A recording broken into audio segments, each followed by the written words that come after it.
sempre uma alegria poder retornar a essa casa, na qual a gente já se sente realmente em casa, muitas amizades e é sempre bom a gente falar um pouquinho, né, sobre o Evangelho à luz da nossa doutrina espírita, tão esclarecedora. E que Jesus possa nos iluminar e os benfeitores amigos nos inspirar e conduzir a nossa fala. O tema dessa noite, ele é extremamente atual e importante. Essa própria imagem reflete muito bem o que está acontecendo com a nossa sociedade e conosco mesmo, não é mesmo? Estamos com tantas inseguranças, indecisões, tantas gentes com problema, nunca houve tanto suicídio, né? As estatísticas estão explodindo, depressão então nem se fala, né? E a doutrina espírita vem nos trazer, especialmente através de Joana de Ângeles, da sua série psicológica, né, que é uma série de livros que vale a pena a gente dar uma olhada, refletir, porque ela traz muito para a gente compreender o porquê que isso tudo está acontecendo. Então tem o nosso aspecto, nós vamos ver mais à frente, individual, mas também tem o momento no qual nós estamos passando. Nós estamos numa transição, todo mundo já sabe, né? A Terra está mudando de mundo de expiações e provas para mundo de regeneração. Então, se a gente ler na Gênesis, no último capítulo, traz muito isso. E um livro que eu recomendo, que é de Divaldo Franco, pelo espírito de Manuel Filomeno de Miranda, que é No Rumo do Mundo de Transição, no mundo de regeneração, desculpa, onde ele narra especificamente o que está acontecendo. Em resumo, as regiões de sofrimento, né, que a gente conhece como umbral, estão sendo esvaziadas. Espíritos endurecidos já estão sendo direcionados para mundos primitivos compatíveis com o grau deles, para eles poderem contribuir, inclusive, lá. E aqueles que estão há 300, 400 anos sem reencarnar, estão recebendo a sua última oportunidade para, quem sabe, vir aqui, acordar e começar o seu processo de crescimento aqui. Então imagina a bagunça. É o que nós estamos vendo, né? Os hábitos, a gente vê tantas situações que assim, meu Deus, o que aconteceu? Cadê os nossos valores? Mas imagina você colocar uma pessoa, vamos colocar um analfabeto num curso superior. Não tem condição, né? A única coisa que vai fazer é bagunçar, porque não tem nem ideia do que está acontecendo. E é isso que está acontecendo no nosso redor. E se a gente foi convidado, né, e aceitamos, né, a tarefa de conhecermos a doutrina espírita, é porque nós temos condições, mas nós assumimos compromissos muito importantes nesse período. Não é sair criticando ninguém, mas é compreender e ajudar aqueles como diz lá no capítulo 20, né, do Trabalhadores da Última Hora, não é? Espíritas, ide e divulgai a doutrina espírita, mas não através do discurso nas praças públicas, mas através do exemplo. E é isso que nós precisamos, enquanto espíritas, fazer, modificar isso nas nossas famílias, no nosso meio, e as coisas vão caminhando. E essa figura aqui, ela representa muito bem o que está acontecendo conosco. Se a gente olhar nosso processo evolutivo, lá no início nós éramos primitivos e fomos caminhando com o tempo e hoje nós estamos ali no primeiro degrauzinho. Então o que acontece? A gente já está vislumbrando a luz, todos nós já sabemos qual é o caminho, mas ainda a gente está em dúvida, porque a gente não esqueceu ainda lá de trás, né? Então nós estamos nesse processo de dúvida, será que eu sigo ou eu volto? Porque os prazeres que a matéria nos dá, nos oferece, nos atrai muito ainda. Nós temos ainda grandes imperfeições. Isso mostra o quanto nós estamos em dúvida. Conheço a doutrina espírita, sei tudo, mas eu ainda não consigo abandonar certos hábitos que são gostosos, são prazerosos, não é? Mas a gente tem que usar com equilíbrio. Porque se Deus nos deu, está tudo certo, né? É para a gente nos ajudar, mas o equilíbrio que é o mais difícil. Então esse é o ponto no qual nós nos encontramos. E aí, junta com toda essa bagunça, vamos colocar assim, que é uma mudança sempre assim, né? Se alguém for na tua casa, se você estivesse mudando de casa para outra, vai encontrar uma bagunça completa, né? E vão dizer, você é bagunceiro? Não, é que eu estou em mudança. E é o que está acontecendo com o nosso mundo. E aí a gente fica aturdido, juntando isso com o nosso passado.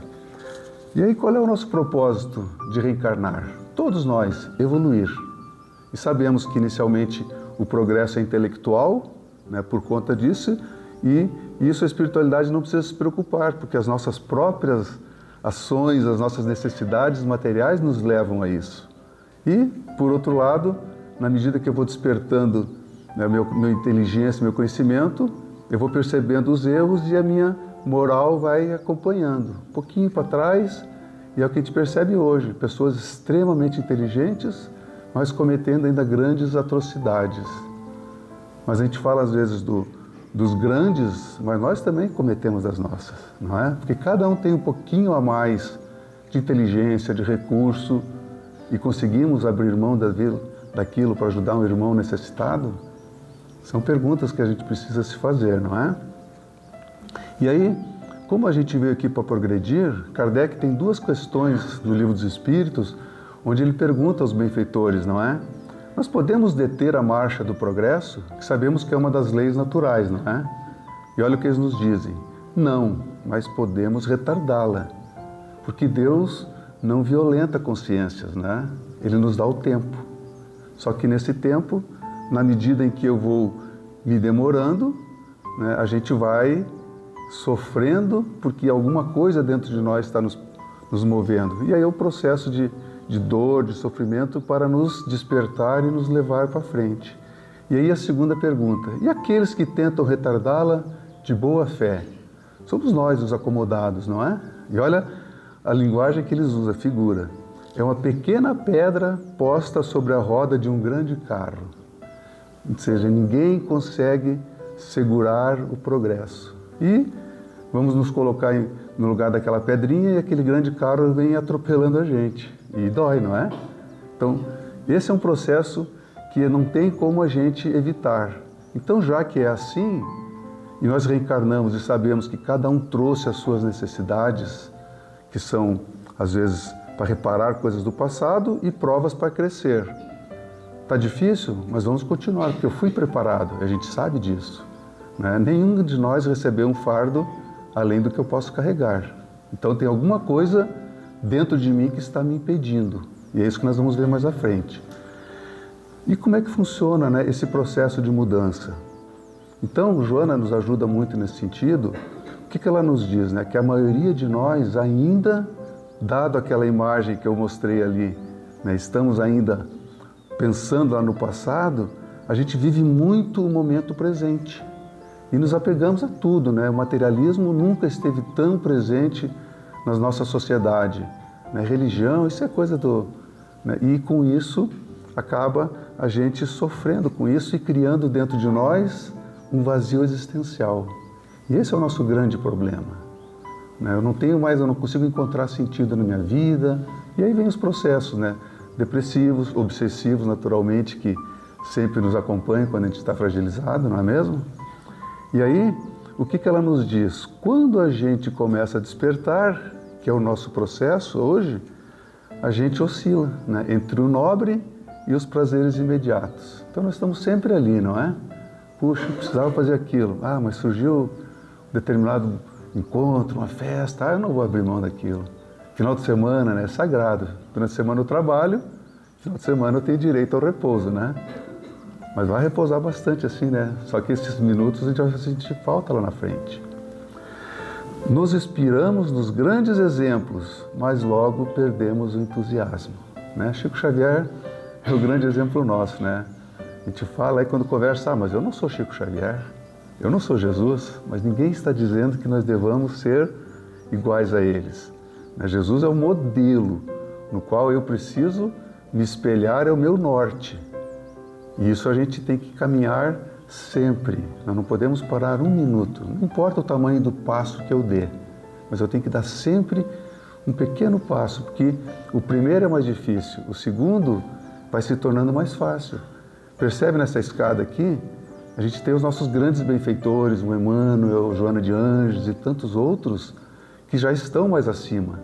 E aí, o que acontece? Eles já não estão mais preocupados com o sofrimento, com o orgulho, com a vaidade. Só que eles não conseguem ficar lá em cima e olhando para nós sofrendo. E aí eles voltam para nos dar o braço, para nos ajudar a subir. E por isso que a gente tem, graças a Deus, né, a misericórdia divina, a possibilidade de, com tantos equívocos, com tantos defeitos que temos ainda, vir toda essa multidão de espíritos para nos ajudar. O próprio anjo da guarda que cada um tem é um espírito que já está, né, um pouquinho mais à frente e que volta aqui para nos ajudar individualmente. Então vejam só o que é a misericórdia divina. E o que ela fala, né? Sempre teremos forças espirituais, ou nos freando, ou nos incentivando. Né? Lembra daquela passagem de Jesus, né? Que ele vai lá e tira o espírito de um possesso, não é? E ele perguntou, quem é você? Ele, somos legião. Lembra a dimensão de que todos nós estamos, porque nós temos tantos irmãos nossos desencarnados que ainda estão lá um pouquinho na retaguarda, e eles ainda querem que a gente volte para eles. E se eles percebem em nós tendências, eles vêm e nos convidam. E aí entra a nossa questão, né? Enquanto meu anjo da guarda está me convidando sutilmente, porque eles não nos forçam, eles vêm e forçam, né, a barra, para nos levar para o lado deles. Então, de novo, entra a nossa cuidado. E isso, a doutrina, o orar, o vigiar, essa é a importância. E aí que ela nos diz, é um processo que exige nossa vontade firme e resoluta. E lá na questão 909 do Livro dos Espíritos, Kardec pergunta, né, aos espíritos, o que eu preciso para poder eliminar, né, as minhas imperfeições? E aí acho que é Santo Agostinho, se não falha a memória, que diz, vocês precisam só de vontade, de pouca vontade. Agora, quão pouco esforço vós tendes feitos nesse sentido. Então, dá uma dimensão da nossa acomodação. E aí a gente vai ficar, né, patinando, até que vem mais dor, mais dor. Então, se a gente quer ter existências melhores lá na frente, que são as bem-aventuranças que Jesus nos trouxe, né, que a gente faça a nossa lição de casa. Do contrário, teremos outras oportunidades, mas talvez não mais com o conhecimento da doutrina espírita, com outras situações que serão mais difíceis e dolorosas, até que a gente desperte, né, como aquela pedrinha que vai ser atropelada. Então, como disse Jesus a Públio Lentulus, né, isso está no livro há 2000 anos, né, que é o nosso Emmanuel, ele convida-o para segui-lo e ele se recusa. Aí Jesus falou, não tem problema, tu pode me seguir agora ou daqui a milênios. Então, perceberam a dimensão do tempo? Nós temos hoje, depois de 2000 anos, né, o nosso Emmanuel numa tarefa maravilhosa. Mas quanto ele passou para poder retornar por conta daquela estacionada que ele deu. E esse convite está sendo feito a cada um de nós há 2000 anos. Muitos os chamados, poucos os escolhidos. Por quê? Porque nós não seguimos. Não é que Jesus vai escolher a dedo um. Nós é que resolvemos ficar para trás. E aí Emmanuel tem uma passagem no livro Pão Nosso que se chama Necessário Acordar.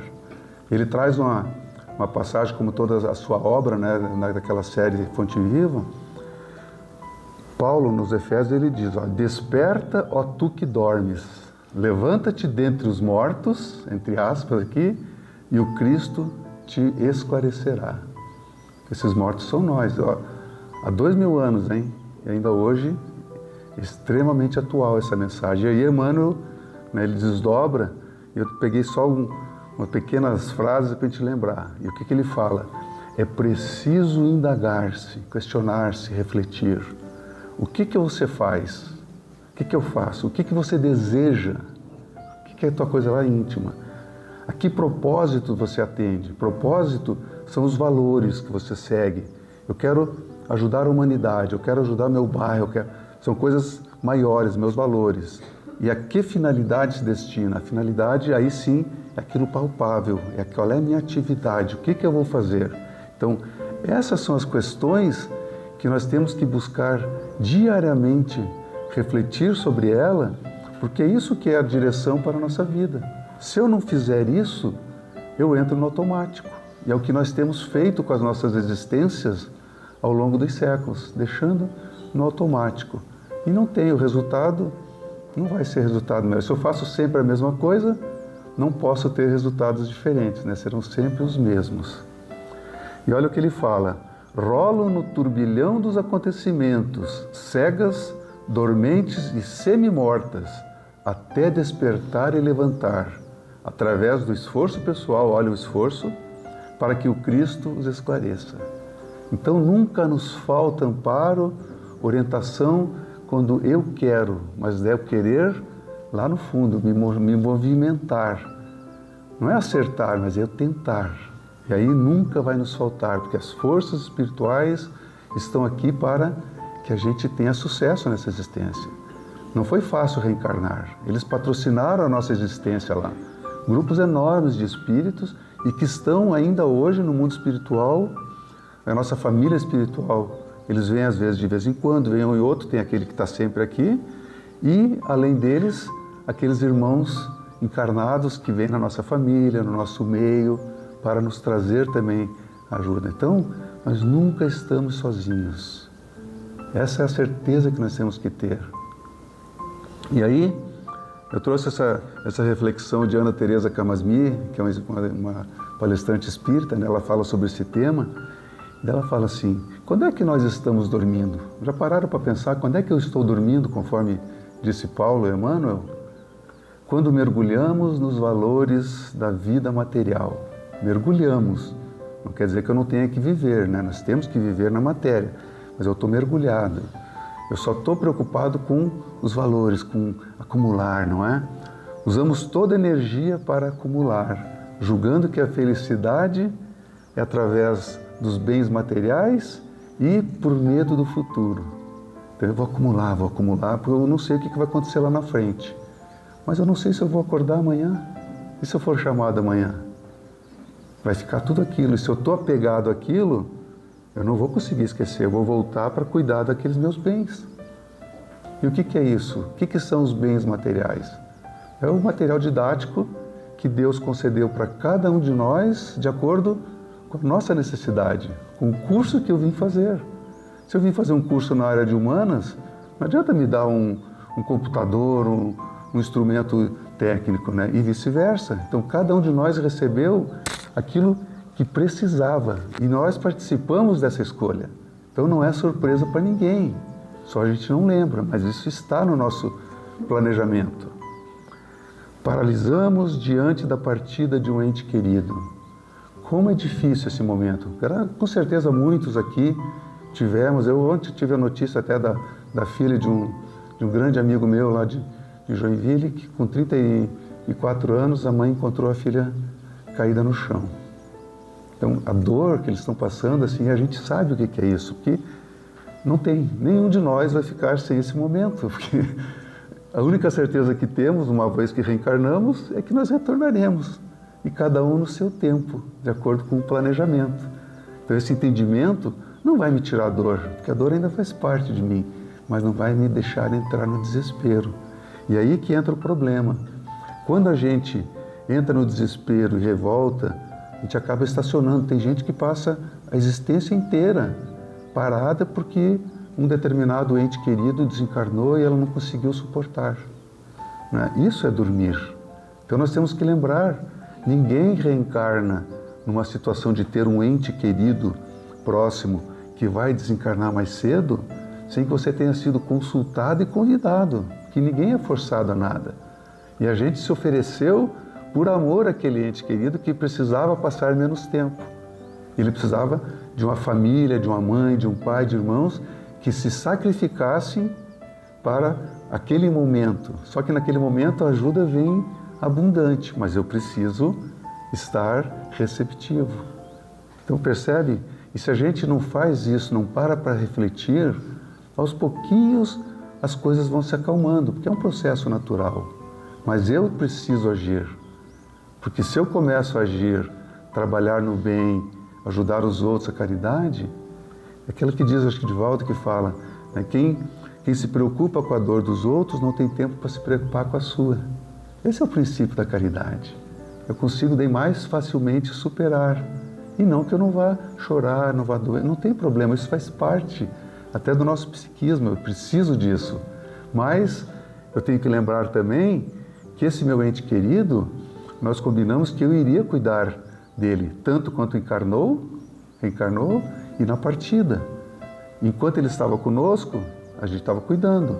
Quando ele partiu, em relação à nossa família, ele foi sozinho. Claro que ele vai receber ajuda, mas a saudade dele é muito grande. E se eu não ajudá-lo, imagina o sentimento de culpa que ele vai estar sentindo por ver aqueles entes queridos que se sacrificaram por ele e que estão sofrendo muito por conta dele. Ele não consegue seguir. Ele volta e fica conosco com aquele sentimento de culpa. Ou seja, eu estou dormindo, estão forçando ele a dormir também, porque ele não consegue caminhar. Veja nós aqui, não. Um filho sofrendo.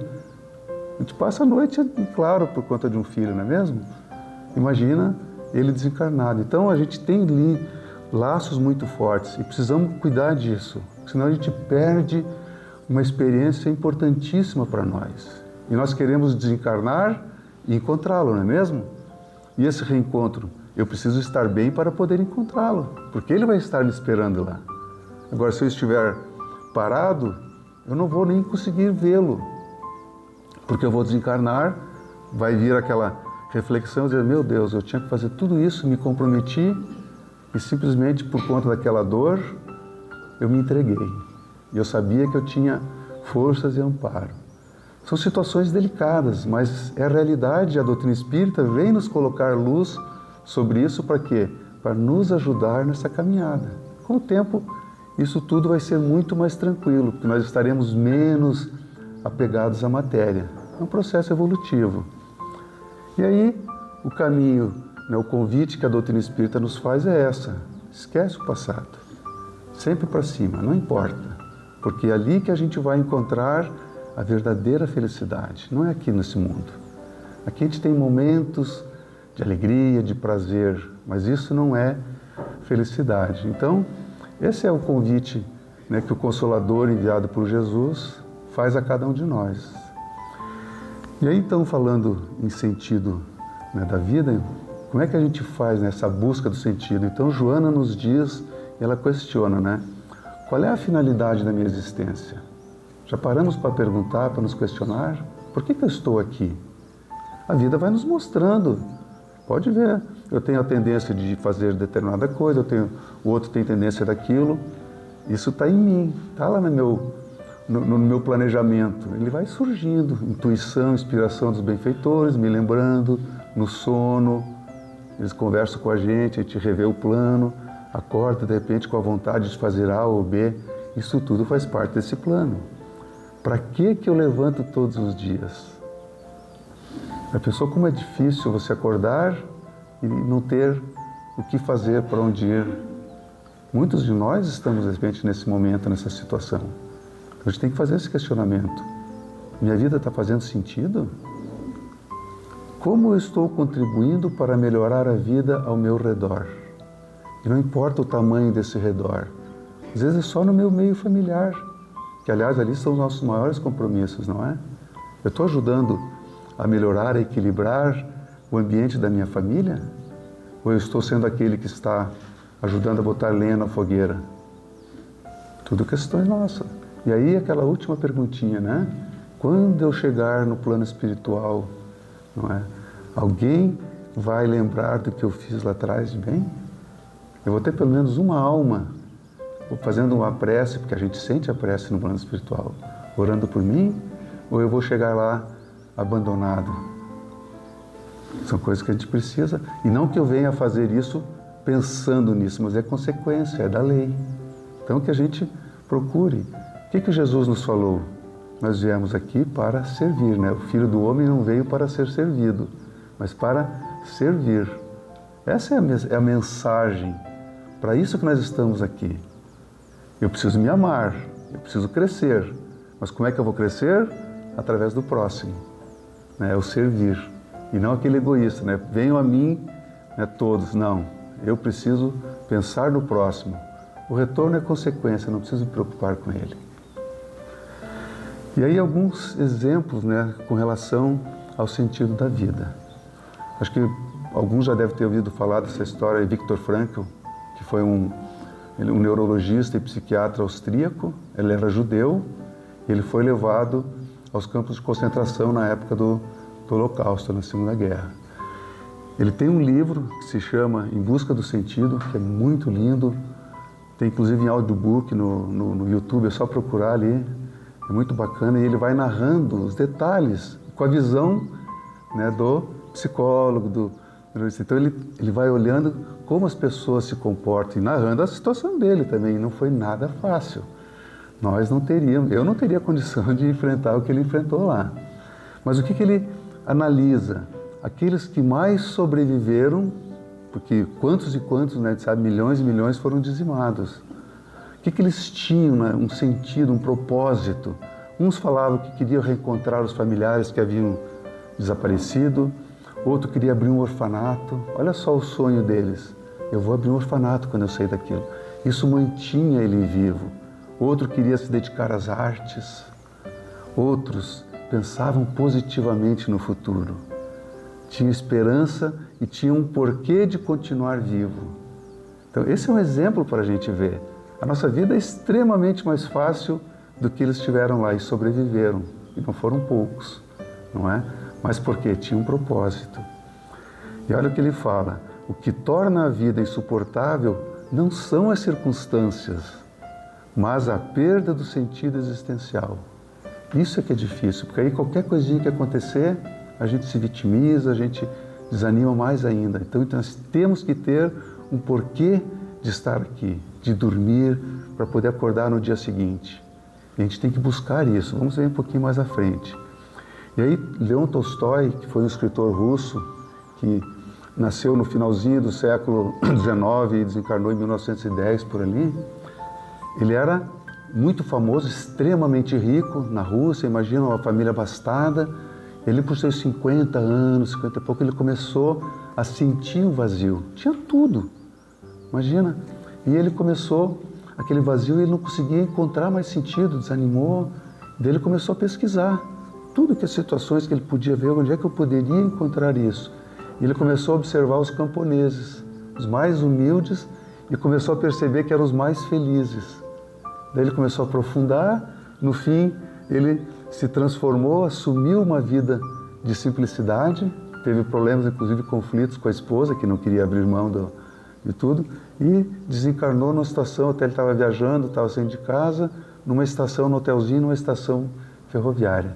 Então são exemplos para nos mostrar que o recurso material tem seu propósito, cada um vem com a sua situação, mas o importante é o que eu faço com aquilo, quantos eu estou ajudando ao meu redor com os recursos que Deus me confiou, que nada é nosso. Se eu desencarnar hoje, mudou de dono, não é mesmo? Então não é meu aquilo que eu vou levar. E é essa a importância da gente estar aqui. Nós temos que estar aqui para crescer, para poder levar, porque tudo que eu faço, tudo que eu sou, me acompanha o restante da minha vida. E somos imortais. Aquilo que eu tenho, fica. Então vai ficar, eu vou levar o que eu fizer de bom com o que eu recebi. Que é a parábola dos talentos, não é? Não importa quantos talentos Deus nos deu, importa o que eu fiz, a multiplicação dos talentos que eu tive. Então são reflexões para a gente fazer. E aí ele traz no finalzinho do seu livro uma frase que é de Nietzsche, que foi um filósofo alemão, onde ele diz, ó, quem tem um porquê suporta quase qualquer como. Então esse eu tenho um porquê, não tem problema. Exemplos práticos nossos. Uma mãe, né, que tem um filho, às vezes tem 4, 5 filhos na família e recebe mais um nenenzinho. Não é fácil para quem, mulheres que têm a própria gravidez, né, a gestação é difícil, muda completamente. Aí vem aquele bebezinho e a mãe se sacrifica, para de fazer tudo para cuidar daquele bebezinho. Se ele tem doença, então, né, às vezes traz uma doença congênita e leva o resto da vida e está ali a mãe porque ela tem um porquê. E aí ela suporta qualquer coisa, não tem dor. Percebe? Isso a gente pode expandir para a nossa vida, para nossas situações comuns. E aí Joana nos traz, né, a perda do sentido existencial. A perda do objetivo existencial leva à morte emocional, que é aquilo que Emmanuel nos traz, né? Dormindo, semi-mortos, sem estímulo para as lutas que convidam ao crescimento e à felicidade. A nossa existência aqui na Terra é um convite permanente a isso. Mas nós teremos aflições, como disse Jesus, né? No mundo tereis aflições, mas tende bom ânimo, eu venci o mundo. Então nós temos que ter ciência, ninguém veio aqui na Terra para passear, né? Nós estamos aqui para crescer, para reparar os erros do passado com os quais eu não consigo conviver. Por isso que eu imploro por situações aqui para que eu possa resgatar, aprender, e eu preciso de novas provas, assim como na escola, para poder crescer. Então isso é importante que a gente tenha esse entendimento, porque sempre nós estaremos deparados com dores menores, dores maiores, dores extremas, mas todas fazem parte de um plano muito bem elaborado e sempre cercado de misericórdia. Deus não pune ninguém, Ele nos ensina, Ele é um pedagogo perfeito e jamais deixa um filho caído e abandonado. Sempre a sua misericórdia acompanha qualquer prova e qualquer expiação. É um mecanismo, olha só, os mecanismos que nos levam à perda do sentido existencial. Então Joana faz uma análise do nosso psiquismo. E nessa figura aqui, ela nos coloca assim o nosso aparelho psíquico, tá, do humano. Então, esse círculo todo é o que eles chamam, Jung talhou esse nome, é o self, que ou seja, é o eu total, espírito. Então, o ego é a minha parte consciente. Nós estamos agora prestando atenção aqui. Então, a minha mente o meu ego está concentrado nisso aqui. O inconsciente pessoal são as recordações de toda a minha existência aqui na Terra, tá? Que é o passado recente. E o passado remoto, que são de existências anteriores, é o que ele chama de inconsciente coletivo. Então, todos nós temos essas três partes, né, que ainda não estão integradas. E o que acontece no passado recente? O nosso ego se comunica facilmente. Eu não estou lembrando da minha professorinha do primeiro ano, mas eu já vou falar, com certeza muitos lembraram quem era a professorinha do primeiro ano, o meu melhor amigo do colégio. Está vendo? Isso está muito fácil de acessar. Porém, para o passado, Deus nos deu uma proteção, porque esse passado é terrível, né? Ninguém de nós tem um passado limpo para a gente poder lembrar dele, então nós não suportaríamos essas lembranças. Então, a gente tem o quê? Só pequenos flashes, e às vezes aquilo vem de forma inconsciente, mas eles impactam, então, nossos complexos de culpa do passado, traumas, vícios, ódio, orgulho, todos os nossos grandes erros estão dentro de nós. Só que eu não lembro, mas eles estão afetando o meu presente. E aí, geram em nós o quê? Os chamados conflitos existenciais. Por isso que todos nós temos traumas, temos inseguranças, temos a timidez. Tudo isso, Joana explica muito bem, o que são o nosso inconsciente coletivo que está afetando. Então, principalmente, até dentro do tema que nós estamos falando, complexo de culpa, porque quanto erro nós fizemos? Isso está dentro de nós, eu tenho, sabe, aquela culpa do que eu fiz. Eu não lembro, mas isso está em mim. E gera timidez, insegurança, complexo de culpa mesmo aqui. Qualquer coisa que fizeram, eu tenho medo. Fui eu que fiz, me desculpe, não sei nem se eu fiz, mas eu falo. E a tendência à fuga. Aí começam a gerar os suicídios, a depressão, porque tudo isso é um processo de fuga da realidade. Então, com isso a gente consegue entender melhor por que tantas coisas acontecem conosco e eu tenho essas dificuldades de vencer. Puxa, eu sou Não, ninguém de nós aqui é problema. Tudo isso faz parte porque eu reencarno com um plano para poder trabalhar em cima desses temas. E eles me aparecem para que eu possa trabalhar em cima e melhorar. Aí Deus nos dá por misericórdia a psicologia, para que eu possa ter orientações, a psiquiatria, quando o meu caso é mais extremo, eu preciso me reequilibrar o meu cérebro para eu poder retornar. E a doutrina espírita, não só ela, mas uma tríade, nós temos que entender isso, um atendimento fraterno, o passe, o estudo, a palestra, que vão nos ajudando a retornar a uma zona de equilíbrio para não mais precisar lá na frente da medicação. Mas a gente precisa trabalhar essas 3 vertentes. Porque se eu me acomodar só na medicação, eu vou passar a vida inteira tomando um remédio. Aí eu mudar, esse psiquiatra não é bom, porque não está dando certo, eu mudo para outro, ele me dá um mais forte, esse psiquiatra é bom, não é? Todos são bons, só que eu não estou me ajudando e eu vou ficando cada vez mais dependente. E aí então, voltando, né, ao sentido existencial, o que ela nos fala? Encontrar o significado existencial é descobrir-se como ser consciente e responsável, ou seja, é você se enxergar como um todo, ainda que não vendo, mas eu consigo ver como eu estou me sentindo, como está a minha vida, eu consigo ter uma ideia do que foi o passado. Mas isso para quê? Para que eu possa trabalhar em mim e não me entregar. Ah, eu sou um coitadinho. Não, ninguém de nós aqui é coitadinho. Somos todos irmãos em crescimento. Um na escola, um está no primeiro aninho, outro está no segundo, e a gente vai dando as mãos, né? E aí sim, disso vai decorrer o meu comportamento a ser vivenciado. Então eu tenho que tomar consciência de mim.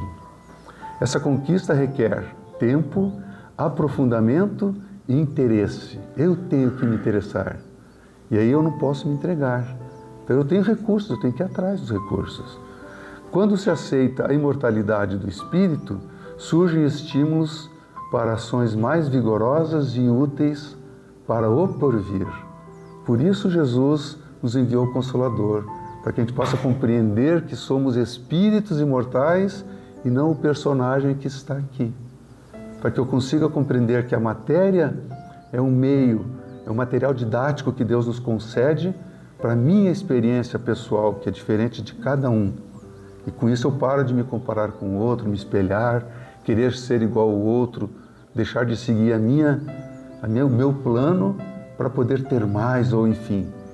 Enfim, nada não é errado eu ter, que faz parte do meu planejamento. O importante é o que eu faço daquilo. Essa é a coisa mais importante. A vida corporal é um período intermediário onde se desenvolvem os recursos adormecidos do espírito. Nós estamos lá, aí vem aqui com tudo aquilo para quê? Para despertar. E a dor, né, a nossa grande companheira, a nossa ajuda. Nós temos que encarar a dor, não que eu goste de sofrer, mas quando ela vem, é um convite para o meu despertar. Deus não esqueceu de mim, de ninguém. Se Ele está me oferecendo aquilo, é porque aquilo é bom para mim. Eu preciso e eu mereço. Faz parte do meu plano. E aí eu sigo independente das circunstâncias. Por quê? Porque eu tenho um porquê maior que é a vida futura. Eu preciso me melhorar. E aí, como é que eu vou encontrar esse sentido, né? Joana nos diz, olha só, a oração é fundamental para encontrar o sentido existencial. Por quê? Lembra a mensagem de Emmanuel? Nós estamos nesse redemoinho de situações, a nossa vida está tão corrida, a gente não consegue no dia a dia parar para pensar. Mas quando eu faço uma prece sentida, me recolho, o que acontece? Eu elevo meu pensamento, eu saio dessa correria e eu consigo ter um equilíbrio. Então o que ele fala? Um diálogo íntimo com Deus, no recanto dos sentimentos equilibrados. Pode ver, uma prece bem feita, a gente se equilibra. E é nesse momento em que eu começo a receber aquelas influências positivas daqueles espíritos, lembra aquela flechinha nos empurrando para cima. Então eu tenho que fazer isso, mas não é numa prece, num dia que eu vou fazer, nós vamos exercitar isso. O que ela fala, de início, parece muito difícil. Eu não consigo me concentrar. Insiste. Diariamente, nós temos que criar a rotina. Nós não fazemos isso para todo o restante da nossa vida aqui material, né? Até o preparo físico, né? Hoje em dia está tanto em voga, né? Academia, caminhada. No primeiro dia é terrível, né? Está lá todo dolorido, não dá conta. Insiste, repete, daqui a pouco você está tranquilo. E é isso que nós temos que fazer com o quê? Com aquele que vai continuar o restante dos tempos. Aos poucos abrem-se espaços para captar os significados da vida, porque nunca nos vai faltar a inspiração do alto. Os estímulos para realizá-los fazem-se muito mais vigorosos. E aí eu começo a encontrar aquele sentido. Dei uma ideia boa, olha aqui, vou entrar ali, vou fazer aquilo. E quando a gente vê, a gente mudou a nossa vida. Aquele homem velho vai ficando para trás e vai renascendo aquele para o qual eu me planejei para essa existência. E aí o modelo, né? Tendo em Jesus o guia e modelo, segue-lhe os passos, segue-lhe, não é apenas leia-se, e tenta agir como ele, sendo factível encontrar o sentido da existência. E qual é o modelo? O que Jesus nos deixou de mais claro? Não é? A caridade, não é? Servir ao próximo. Quando a gente se entrega ao próximo, todos os nossos problemas minimizam. E aí a ajuda espiritual é muito grande e aqueles irmãos que ainda estão na retaguarda não conseguem penetrar no meu pensamento e tentar me puxar para trás, porque eles sabem das minhas imperfeições. Mas se eu estou numa vibração elevada, eles não conseguem, porque é sintonia, é mental, são ondas, são frequências. Eu virei a estação do rádio, a outra estação não entra, nem que eu queira. Então, esse é o princípio do orar e vigiar. E aí, só mais uma reflexão, qual é o objetivo do aluno na escola? Todos nós passamos e sabemos, não é? Não é o passar de ano. Passar de ano é consequência. Eu preciso aprender, não é? Quando eu me esforço, eu aprendo, o resto é consequência, não preciso me preocupar se eu vou passar de ano, como é que vai ser o meu boletim no final do ano. Tranquilo, eu sei que vai vir coisa boa. Agora, se eu só vadiei, né, como a gente dizia no popular, não tinha dúvida, né? No final do ano eu já sabia que vinha bomba, né? Já corria do pai e da mãe, já não queria saber de ver a nota, não é mesmo? Então é assim, a gente chega ao plano espiritual, nós sabemos como é que está a minha caminhada hoje, o que eu tenho feito da minha vida. Não é? Eu sei que lá na frente eu vou ter dificuldades. Né? É questão de raciocínio, não precisa nem... É a fé raciocinada que Kardec nos deu, né? Então Jesus estabeleceu o roteiro, que nós já sabemos de cor e salteado, né? O mandamento maior. Ama a Deus e ao próximo como a si mesmo. Eu preciso me amar para poder dar, porque ninguém dá o que não tem. Então eu preciso me amar, mas não é o amor egoísta, né? Me amar é no sentido de cuidar de mim, trabalhar, não me deixar parar, estacionar, para que eu possa daí sim ter forças para distribuir aquele amor que eu estou cultivando em mim. E onde é que estão as lições, né? Ou a missão, não importa o tamanho dela, elas estão ao nosso redor. Porque se não é, a caridade não é o caminho para eu ser feliz, então Deus, por justiça, Ele tem que espalhar isso ao nosso redor. Né? Porque senão vai ser só poucos que terão acesso. Não é? Então, está na minha profissão, no meu trabalho, no meu grupo de amigos, sempre tem alguém precisando de uma ajuda, de uma palavra, de um ombro, na religião, nesse grupo, estudos, enfim, tantos grupos que a gente tem e que não são espíritos que se encontram por acaso. E se eu tenho um pouquinho a mais para dar, gente, minha obrigação é dar, é meu tempo, é uma visitinha, é uma conversa, é ouvir, todo mundo precisa colocar para fora. Na família, como já falamos, né, principalmente, idosos, quantos idosos tem aí abandonados, sem os filhos, sem ninguém a recorrer, e nós cheios de saúde e de tempo, e não dispomos, né, e ficamos reclamando da nossa vida. Mas está difícil a minha vida. E como é que está a vida dele? Aquelas criancinhas que não têm mais pais e mães, ou abandonados, ou órfãos. O que eu estou fazendo para tentar minimizar as dores deles? Eles estão ali por necessidade, mas só a situação deles já é suficiente para o que eles precisavam. E aí Deus, por misericórdia, coloca um monte de irmãos para ir lá e ajudar. Muitos os chamados, poucos os escolhidos. É isso que Jesus estava querendo nos dizer. Né? Enfim, está espalhado ao nosso redor, é só a gente procurar. E, enfim, cabe a cada um de nós, não é? Buscar a lição do dia. Todo dia tem lição. Para quê? Para que a gente possa se distrair, amenizar a nossa dor, diminuindo a dor do próximo. Quando o nosso querer é nobre, jamais vai nos faltar ajuda espiritual. Pedi e obtereis. Ajuda-te, que o céu te ajudará. Percebe as palavras de Jesus fazendo muito mais sentido dentro da doutrina espírita, que era o propósito. E com isso, a gente vai começando a encontrar a tão propalada paz de consciência, paz de espírito, que todos buscamos quando estamos em momentos de atribulação. E aquela mensagem que eu já havia colocado antes, né? Jesus, o Filho do Homem, não veio para ser servido. Quem somos nós para esperar que alguém venha nos servir? E para encerrar, eu queria trazer essa frase de Divaldo, que fala muito sobre isso. Fazer o bem é existir. Se eu não penso em fazer o bem, não ajudo ninguém, não faz sentido. Eu estou aqui vegetando, não estou existindo. É a grande proposta da vida. Quando damos um sentido à vida, ela responde com aquilo que aspiramos, que é a felicidade. Ainda que ela é limitada nesse mundo, mas nós já podemos começar a sentir os aromas dela. Assim, ela será amanhã rica de paz interior.